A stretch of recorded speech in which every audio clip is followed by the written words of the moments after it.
Turning now to the war in Ukraine, the United States preparing to send even more heavy firepower to the Ukrainian military. It comes as Russia launches an all-out assault to conquer eastern Ukraine. U.S. officials say the Biden administration is set to announce an additional roughly $800 million military aid package this week. The officials say it will include more heavy artillery to defend against the Russian onslaught. In a new video message, Ukrainian President Volodymyr Zelensky pleads for more weapons and ammo. This is not right that Ukraine is still forced to ask for what our partners have been storing in armories for years.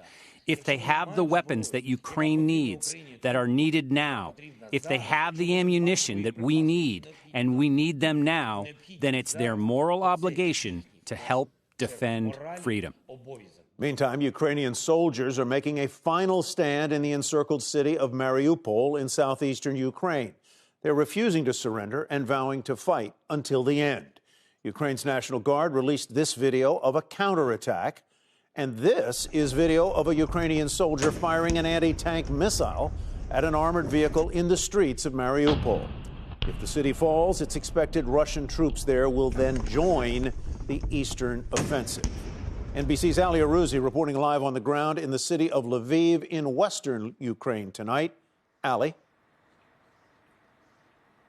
Good evening, Tyler. Well, the relentless onslaught of Mariupol continues day after day, in fact, for 55 days now.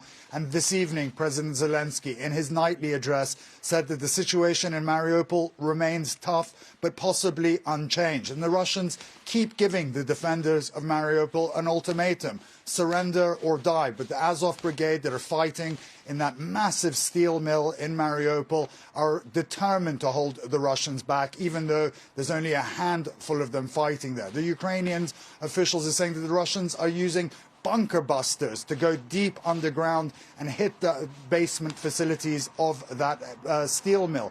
But in that basement, there are civilians hiding there. The Azov Brigade has released videos of women and children hiding under that steel mill, trying to get away from those Russian bombs. But the Russians have made very little distinction between military targets and civilians, as we've seen time and time again in this war.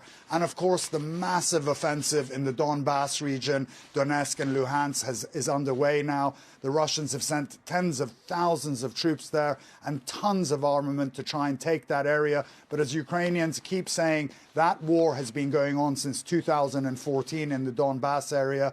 The Ukrainians have sent some of their best troops to fend off the Russians in that area. And the Russians are attacking a line of about 300 miles long, from the south of that area all the way up to the north near Kharkiv, which they keep hitting.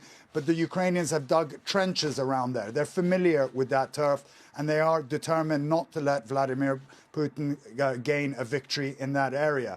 And of course, we've seen all the horrors in Bucha, Hostomel and Irpin, those war crimes that have been committed in that area. When Vladimir Putin spoke to the Austrian Chancellor, he said he'd be willing to cooperate with an investigation to war crimes there, but said he didn't trust the West at all. And to show how insincere he was, he honored those units that committed those war crimes there. Shepard Smith here. Thanks for watching CNBC on YouTube.